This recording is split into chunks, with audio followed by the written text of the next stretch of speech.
It started with something small.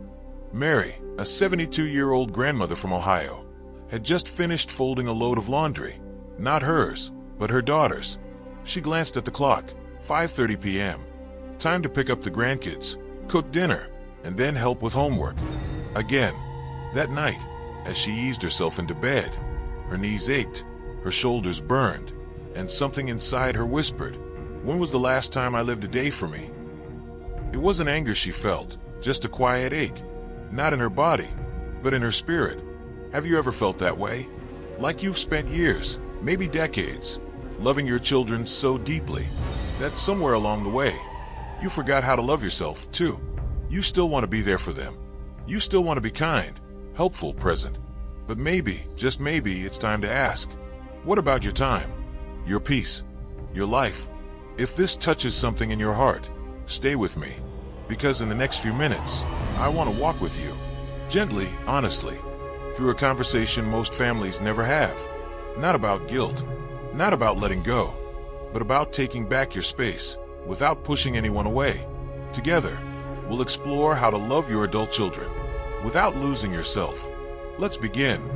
Barbara never saw it coming. At 69, she was proud to be the rock of her family. Every Monday, she drove her son's twins to school. Tuesdays were for cleaning her daughter's house. Thursdays, she cooked dinner for the whole family. And weekends, always on call, just in case the kids needed a sitter, a ride, or a helping hand. She told herself, "This is what good mothers do. I'm still useful, still needed."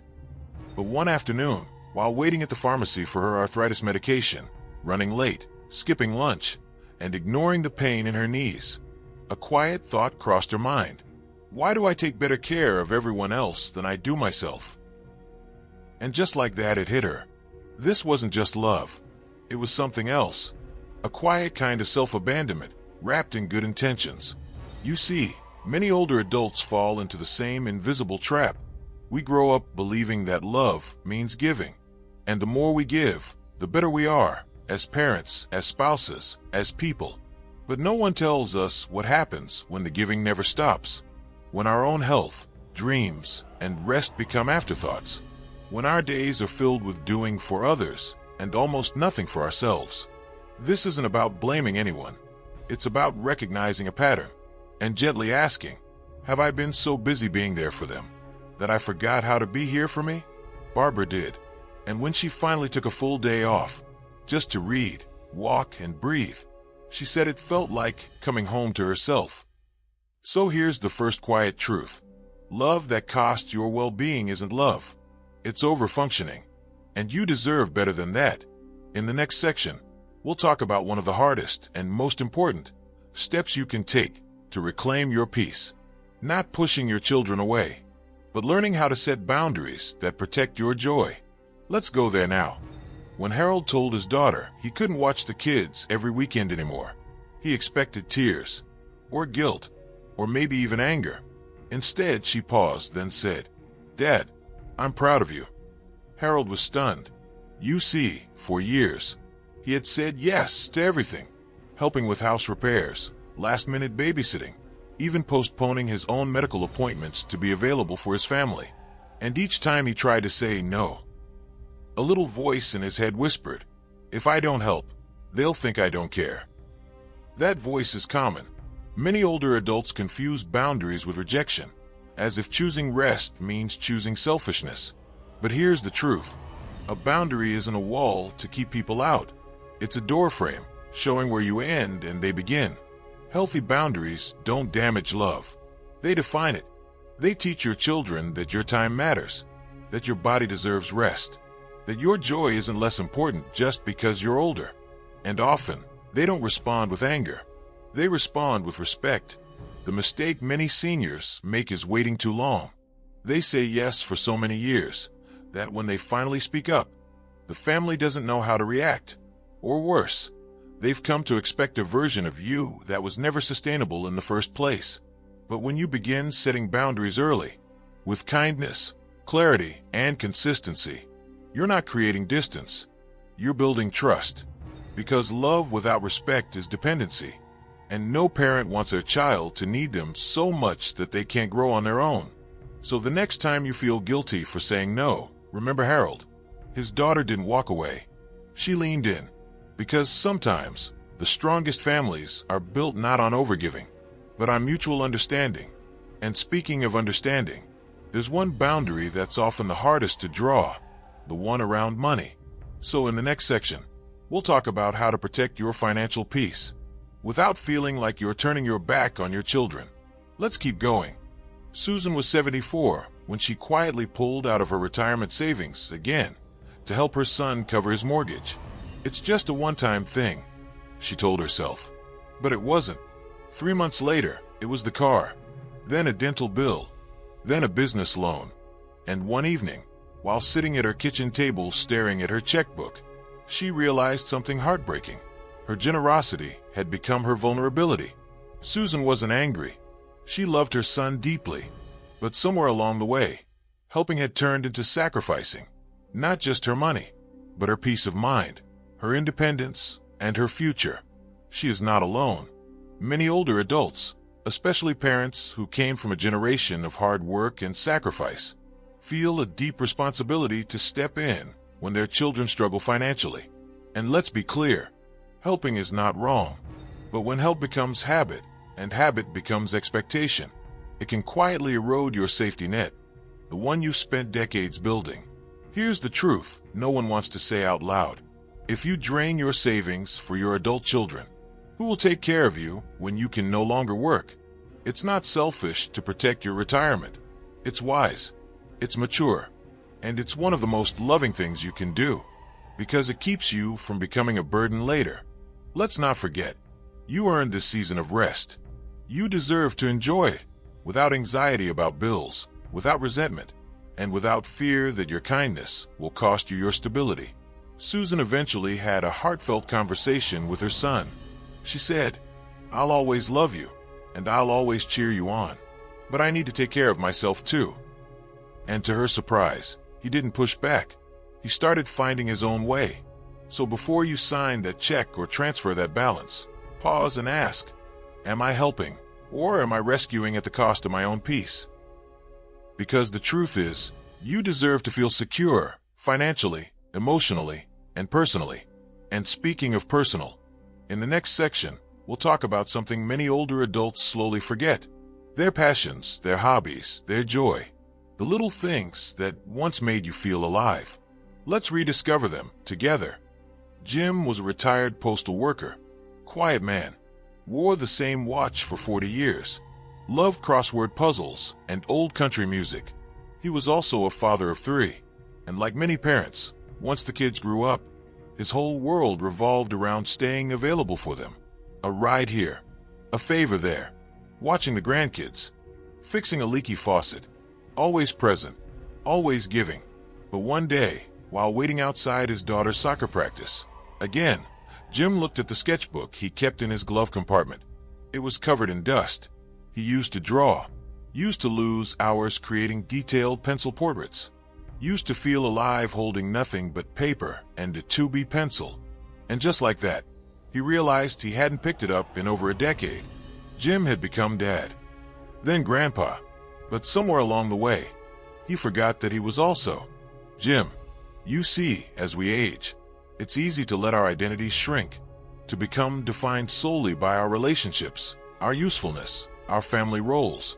But here's the quiet truth. You are not just someone's parent. You are still a full, layered, beautiful human being with passions, talents, dreams, and stories of your own. Maybe you used to garden. Maybe you love photography. Maybe you once dreamed of writing a book, or learning Spanish, or dancing again, just for the fun of it. What happened to that version of you? The world may not be asking for it anymore, but your heart still is. And no, it's not too late. It's not silly. It's not selfish. It's sacred. Because when you reconnect with what makes you feel alive, you bring a brighter, fuller version of yourself into every relationship. Not drained, not dutiful, but deeply present and whole. Jim, he started drawing again, one sketch at a time. His grandkids now call him Grandpa Picasso. So take a breath and ask yourself, What part of me have I set aside that I'm ready to welcome back? Because parenting doesn't end when your kids grow up, but your life, your joy, your passions, they don't end either. And speaking of letting go, sometimes the most powerful way to love your children is not to hold tighter, but to let them stand on their own. In the next section, we'll talk about why letting your kids struggle isn't cruel, it's how they grow. Let's turn the page. There was a time when every scraped knee, every broken toy, every tear meant one thing to Linda: fix it fast. That instinct, that fierce kind of love, followed her well into her children's adulthood. When her son couldn't make rent, she covered it. When her daughter wanted to start a business, Linda loaned her most of her savings. When her youngest lost a job, again, she offered her spare room, her car, and half her grocery budget. But one night, sitting alone at her kitchen table, Linda whispered to herself, "I think I'm keeping them from becoming the people they're supposed to be." It was a hard truth. We all want to shield our children from pain. We want to spare them the mistakes we made. We want to soften the edges of the world for them. But if we never let them stumble, they'll never learn how to get up. And what begins as compassion can quietly turn into control. Here's what most people don't talk about. Overhelping isn't just exhausting for you. It can actually stunt their confidence, their growth, and their resilience. That doesn't mean you stop loving. It means you stop rescuing. You trade, "Let me fix this for you," for, "I believe you can figure this out, and I'll be cheering for you." Linda eventually had that conversation with her son. She said, "I love you with everything I have, but I also trust you enough to let you walk this next part on your own." He was quiet at first, but weeks later, he found a part-time job, then a full-time one, and the pride in his voice when he called her, that was the moment Linda knew. She had given him something far greater than money. She had given him himself. So if you're tired, if you feel more like a lifeboat than a parrot, maybe it's time to ask, is this really helping, or am I holding them back? And that brings us to something even more subtle, but just as powerful, because sometimes the person we're trying to save isn't our child. It's ourselves, from loneliness, disconnection, or the fear of being left behind. In the next section, we'll talk about something we rarely admit: how to reclaim your emotional peace without waiting on a call or a visit. Let's walk into that next truth together.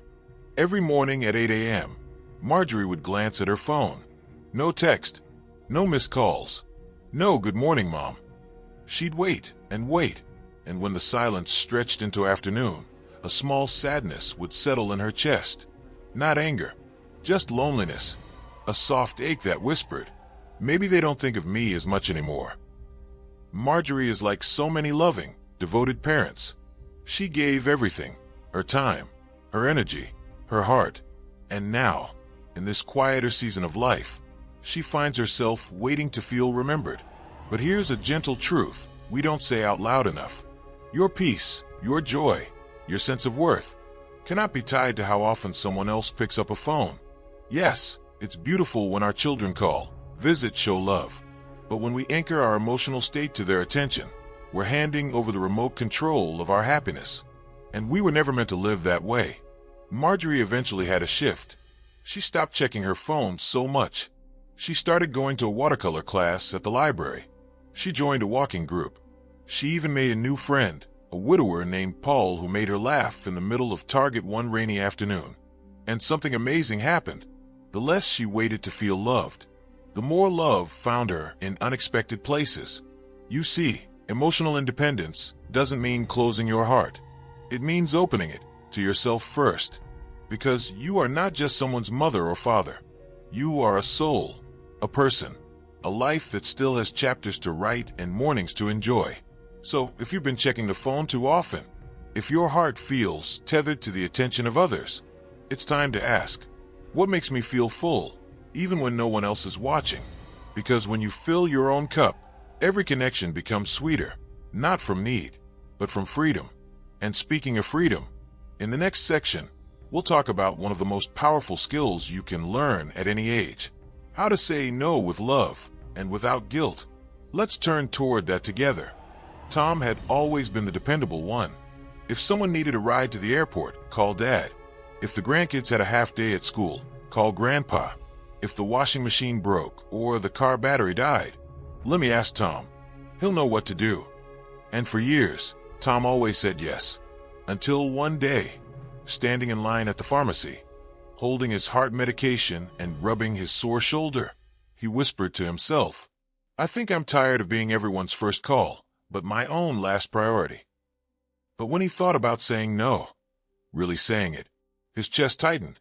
What if they thought he was selfish? What if they stopped asking altogether? What if no meant losing love? That fear is real and common, because we're not just afraid of hurting others. We're afraid of not being needed anymore. But here's the truth. Saying no doesn't mean shutting the door on your family. It means opening the door to yourself, your health, your rest, your life. And here's the better news. You can say no with love. Like this. "I wish I could help today, but I need to rest. Let's find another time together." That sounds important. I can't say yes right now, but I believe you'll figure it out. I want to be there, but I've already made plans for my own self-care. I hope you understand. Kindness and clarity, they go together. You're not rejecting your children. You're respecting yourself. And what happens when you do? Most of the time, people don't walk away. They step up. They learn to solve their own problems. They ask for help more thoughtfully. They realize you're not a 24-hour support line. You're a human being who still deserves space, rhythm, and peace. Tom, he finally told his daughter he couldn't keep babysitting 3 times a week. He offered one day, the one that worked for him. She paused, nodded, and said, "Thank you for being honest. I'll make it work." Sometimes love grows stronger after no, because it's finally rooted in truth. So take a breath. Practice in the mirror if you have to. Say it out loud. And remember, you can say no with kindness and still be deeply loved. And now, we come to the final, and maybe most important, chapter of this journey. It's time to talk about what you truly deserve in this season of life. Not just peace, not just freedom, but joy. Let's close this journey together with one powerful reminder. You are allowed to live for you. Elaine was 78 when she finally said it out loud, sitting on the porch with her cup of tea, the sun warming her shoulders. She looked at her friend and whispered, "I'm tired of being useful. I want to be happy." It wasn't that she didn't love her family. She did, fiercely. But for decades, her identity had been wrapped up in doing laundry, doing favors, doing the right thing. And somewhere along the way, she forgot what it felt like to simply be, to be joyful, to be spontaneous, to laugh for no reason, to say yes to herself, not just to everyone else. So she made a change. She joined a book club, started painting again. She went on a weekend trip with girlfriends she hadn't seen in years. And do you know what happened? Her world didn't fall apart. It opened up. Because here's the truth so many people miss. You were not put on this earth only to be needed. You were also meant to be delighted. You've spent your life giving love, time, energy, and that was beautiful. But now is your season to receive rest, to receive laughter, to receive peace that isn't earned and joy that isn't delayed. It's not too late, not to start a new hobby, not to learn something just for fun, not to make new friends, not to wake up excited again, just because it's your day, on your terms. So if any part of this message has spoken to your heart, take one small step today. Say no gently.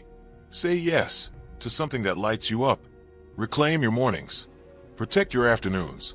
And remember, you're not done. You're just getting started.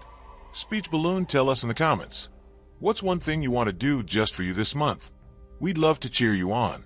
And if this video gave you clarity, peace, or simply made you feel seen, please hit the like button, share it with a friend, and subscribe to our channel. Because you deserve a life that's not only full of love, but full of you. We'll see you in the next one. And until then, live well, live light, live true.